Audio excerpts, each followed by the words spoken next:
പ്രിയപ്പെട്ട കൂട്ടുകാരെ, പുതിയൊരു വീഡിയോയിലേക്ക് എല്ലാവർക്കും സ്വാഗതം. ബൈബിൾ വായന, ബൈബിൾ റീഡിംഗ്, അപ്പസ്തോല പ്രവർത്തനങ്ങൾ, അധ്യായം 27, 6-5-2025. അപ്പസ്തോല പ്രവർത്തനങ്ങൾ എന്ന സുവിശേഷത്തിൽ നിന്ന് 27-ാം അധ്യായം ആണ് ഇന്ന് വായിക്കുന്നത്. 28 അധ്യായങ്ങളുള്ള അപ്പസ്തോല പ്രവർത്തനങ്ങൾ ഏപ്രിൽ 1 മുതൽ വായിച്ചു തുടങ്ങി. നാളെ ഇത് മുഴുവൻ വായിക്കാൻ കഴിയുമെന്ന് പ്രതീക്ഷിക്കുന്നു. അപ്പസ്തോല പ്രവർത്തനങ്ങൾ അധ്യായം 27. റോമായിലേക്ക് കപ്പൽ യാത്ര.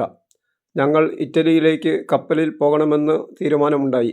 അവർ പൗലോസിനെയും മറ്റു ചില തടവുകാരെയും സെബാസ്തെ സൈന്യവിഭാഗത്തിൻ്റെ ശതാധിപനായ ജൂലിയസിനെ ഏൽപ്പിച്ചു. ഞങ്ങൾ അദ്രാമിത്തിയാത്തിൽ നിന്നുള്ള ഒരു കപ്പലിൽ കയറി. അത് ഏഷ്യയുടെ തീരത്തുള്ള തുറമുഖങ്ങളിലേക്ക് പോകുന്നതായിരുന്നു. ഞങ്ങൾ യാത്ര പുറപ്പെട്ടപ്പോൾ തെസലോനിക്ക നഗരവാസിയും മെക്കതേനിയക്കാരനുമായ അരിസ്താർക്കൂസും ഞങ്ങളുടെ കൂടെ ഉണ്ടായിരുന്നു. പിറ്റേ ദിവസം ഞങ്ങൾ സീദോനിലിറങ്ങി. ജൂലിയൂസ് പൗലോസിനോട് ദയാപൂർവം പെരുമാറുകയും സ്നേഹിതരുടെ അടുക്കൽ പോകുന്നതിനും അവരുടെ ആതിഥ്യം സ്വീകരിക്കുന്നതിനും അവനെ അനുവദിക്കുകയും ചെയ്തു. അവിടെ നിന്ന് ഞങ്ങൾ യാത്ര തിരിച്ച് കാറ്റ് പ്രതികൂലമായിരുന്നതിനാൽ സൈപ്രസിനോട് അടുത്തുകൂടെയാണ് പോയത്.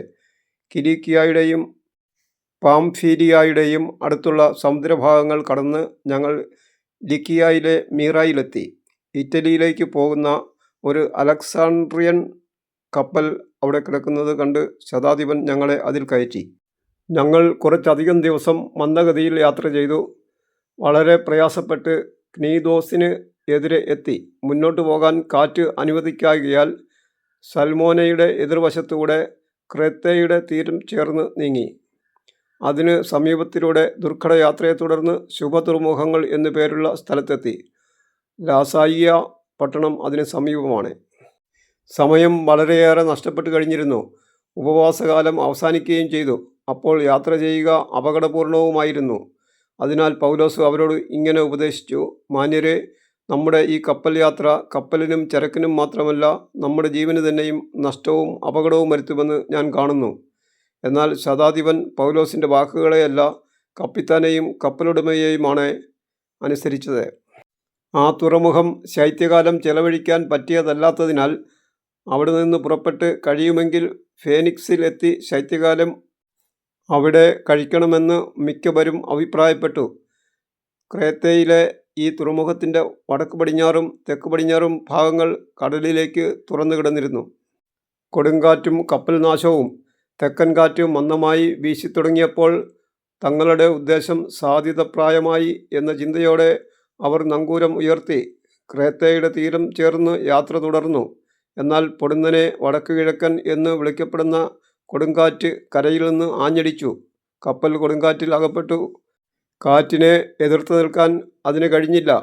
അതിനാൽ ഞങ്ങൾ കാറ്റിന് വഴങ്ങി അതിൻ്റെ വഴിക്ക് തന്നെ പോയി. ക്ലൗദ എന്ന് വിളിക്കപ്പെടുന്ന ദ്വീപിൻ്റെ അരികെ ചേർത്ത് കപ്പലോടിക്കുമ്പോൾ കപ്പലിനോട് ബന്ധിച്ചിരുന്ന തോണി വളരെ പ്രയാസപ്പെട്ടാണ് നിയന്ത്രണാധീനമാക്കിയത്. അവർ അത് എടുത്തുയർത്തി കപ്പലിനോട് ചേർത്ത് കെട്ടിയുറപ്പിച്ചു. പിന്നെ സിർത്തിസ് തീരത്ത് ആഴം കുറഞ്ഞ സ്ഥലങ്ങളിൽ കപ്പൽ ഉറച്ചു പോകുമോ എന്ന് ഭയപ്പെട്ടു കപ്പൽ പായ്കൾ താഴ്ത്തി. കാറ്റിൻ്റെ വഴിക്ക് കപ്പൽ നീങ്ങിക്കൊണ്ടിരുന്നു. വലിയ കൊടുങ്കാറ്റിൽപ്പെട്ട് കപ്പൽ ആടി ഉലഞ്ഞതിനാൽ അടുത്ത ദിവസം അവർ ചരക്കുകൾ കടലിൽ എറിയാൻ തുടങ്ങി. 3-ാം ദിവസം അവർ സ്വന്തം കൈകൊണ്ട് കപ്പൽ പായ്കളും വലിച്ചെറിഞ്ഞു. വളരെ ദിവസങ്ങളായി സൂര്യനോ നക്ഷത്രങ്ങളോ പ്രത്യക്ഷപ്പെട്ടിരുന്നില്ല. കൊടുങ്കാറ്റ് ആഞ്ഞടിച്ചുകൊണ്ടിരുന്നതിനാൽ രക്ഷപ്പെടാമെന്ന ആശ തന്നെ ഞങ്ങൾ കൈവെടിഞ്ഞു. പല ദിവസങ്ങൾ ഭക്ഷണമില്ലാതെ കഴിയേണ്ടി വന്നപ്പോൾ പൗലോസ് അവരുടെ മധ്യേ നിന്ന് പറഞ്ഞു: ജനങ്ങളെ, നിങ്ങൾ എൻ്റെ വാക്ക് കേൾക്കേണ്ടതായിരുന്നു. ക്രേത്തയിൽ നിന്ന് യാത്ര തിരിക്കുകയേ അരുതായിരുന്നു. എങ്കിൽ ഈ നാശങ്ങൾ സംഭവിക്കുമായിരുന്നില്ല. എന്നാൽ ഇപ്പോൾ ധൈര്യമായിരിക്കണമെന്ന് നിങ്ങളോട് ഞാൻ ഉപദേശിക്കുന്നു. കപ്പൽ തകർന്നു പോകുമെന്നല്ലാതെ നിങ്ങൾക്കാർക്കും ജീവഹാനി സംഭവിക്കുകയില്ല. എന്തെന്നാൽ ഞാൻ ആരാധിക്കുന്നവനും എൻ്റെ ഉടയവനുമായ ദൈവത്തിൻ്റെ ഒരു ദൂതൻ ഇക്കഴിഞ്ഞ രാത്രി എനിക്ക് പ്രത്യക്ഷപ്പെട്ടു പറഞ്ഞു: പൗലോസ്, നീ ഭയപ്പെടേണ്ട. സീസറിൻ്റെ മുമ്പിൽ നീ നിൽക്കുക തന്നെ ചെയ്യും. നിന്നോടൊപ്പം യാത്ര ചെയ്യുന്നവരെയും ദൈവം നിനക്ക് വിട്ടുതന്നിരിക്കുന്നു. അതിനാൽ ജനങ്ങളെ, നിങ്ങൾ ധൈര്യമായിരിക്കുവിൻ. എന്നോട് പറഞ്ഞതെല്ലാം അതുപോലെ സംഭവിക്കും എന്ന് എൻ്റെ ദൈവത്തിൽ ഞാൻ വിശ്വസിക്കുന്നു. ഒരു ദ്വീപിൽ നാം ചെന്നുപറ്റും. 14-ാമത്തെ രാത്രി അദ്രിയ കടലിലൂടെ ഞങ്ങൾ ഒഴുകി നീങ്ങുകയായിരുന്നു. ഏകദേശം അർദ്ധരാത്രിയായതോടെ തങ്ങൾ കരയെ സമീപിക്കുകയാണെന്ന് നാവികർക്ക് തോന്നി. അവർ ആഴം അളന്നു നോക്കിയപ്പോൾ 20 ആൾ താഴ്ചയുണ്ടെന്ന് കണ്ടു. കുറച്ചുകൂടി മുന്നോട്ട് പോയപ്പോൾ വീണ്ടും അളന്നു നോക്കി. അപ്പോൾ 15 ആൾ താഴ്ചയേ ഉണ്ടായിരുന്നുള്ളൂ. കപ്പൽ പാറക്കെട്ടിൽ ചെന്ന് ഇടിച്ചെങ്കിലോ എന്ന് ഭയന്ന് അവർ അമരത്ത് നിന്ന് 4 നങ്കൂരങ്ങൾ ഇറക്കിയിട്ട് പ്രഭാതമാകാൻ പ്രാർത്ഥിച്ചുകൊണ്ടിരുന്നു. നാവികർ കപ്പലിൽ നിന്ന് രക്ഷപ്പെടാൻ ആഗ്രഹിച്ചിരുന്നതിനാൽ കപ്പലിൻ്റെ അണിയത്ത് നിന്ന് നങ്കൂരമിറക്കാനെന്ന വ്യാജേന തോണി കടലിലിറക്കി പൗലോസ് ശതാധിപനോടും ഭടന്മാരോടുമായി പറഞ്ഞു, ഈ ആളുകൾ കപ്പലിൽ തന്നെ നിന്നില്ലെങ്കിൽ ആർക്കും രക്ഷപ്പെടാൻ സാധിക്കുകയില്ല. അപ്പോൾ ഭടന്മാർ തോണിയുടെ കയറ് ഛേദിച്ച് അത് കടലിലേക്ക് തള്ളി. പ്രഭാതമാകാറായപ്പോൾ ഭക്ഷണം കഴിക്കാൻ പൗലോസ് എല്ലാവരെയും പ്രേരിപ്പിച്ചു. അവൻ പറഞ്ഞു, നിങ്ങൾ ഉത്കണ്ഠാകുലരായി ഒന്നും ഭക്ഷിക്കാതെ കഴിയാൻ തുടങ്ങിയിട്ട് 14 ദിവസമായല്ലോ. അതിനാൽ വല്ലതും ഭക്ഷിക്കാൻ നിങ്ങളോട് ഞാൻ അഭ്യർത്ഥിക്കുന്നു. അത് നിങ്ങൾക്ക് ശക്തി പകരും. നിങ്ങളിൽ ആരുടെയും ഒരു തലമുടി പോലും നശിക്കുകയില്ല. ഇത് പറഞ്ഞിട്ട് അവൻ എല്ലാവരുടെയും മുമ്പാകെ അപ്പമെടുത്ത് ദൈവത്തിന് കൃതജ്ഞതയർപ്പിച്ചുകൊണ്ട് മുറിച്ച് ഭക്ഷിക്കാൻ തുടങ്ങി. അവർക്കെല്ലാം ഉന്മേഷമുണ്ടായി. അവരും ഭക്ഷണം കഴിച്ചു. കപ്പലിൽ ഞങ്ങൾ ആകെ 276 പേർ ഉണ്ടായിരുന്നു. അവർ മതിയാവോളം ഭക്ഷിച്ചു കഴിഞ്ഞപ്പോൾ ഗോതമ്പ് കടലിലേക്കെറിഞ്ഞ് കപ്പലിന് ഭാരം കുറച്ചു. പ്രഭാതമായപ്പോൾ അവർ സ്ഥലം തിരിച്ചറിഞ്ഞില്ലെങ്കിലും മണൽത്തിട്ടകളോട് കൂടിയ ഒരു ഉൾക്കടൽ കണ്ടു. കഴിയുമെങ്കിൽ അവിടെ കപ്പലടിപ്പിക്കാൻ അവർ ആഗ്രഹിച്ചു. അവർ നങ്കൂരങ്ങൾ അറുത്ത് കടലിൽ തള്ളി. ചുക്കാൻ ബന്ധിച്ചിരുന്ന കയറുകളും അയച്ചു. കാറ്റിനനുസരിച്ച് പായ് ഉയർത്തിക്കെട്ടി തീരത്തേക്ക് നീങ്ങി. മുമ്പോട്ട് നീങ്ങിയ കപ്പൽ തള്ളി നിന്ന തിട്ടയിൽ ചെന്നുറച്ചു. കപ്പലിൻ്റെ അണിയം മണ്ണിൽ പുതഞ്ഞു ചലനരഹിതമായി.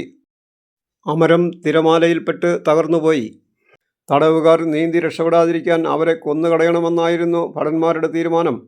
പൗലോസിനെ രക്ഷിക്കണമെന്നാഗ്രഹിച്ച ശതാധിപൻ ആ ഉദ്യമത്തിൽ നിന്ന് അവരെ തടഞ്ഞു.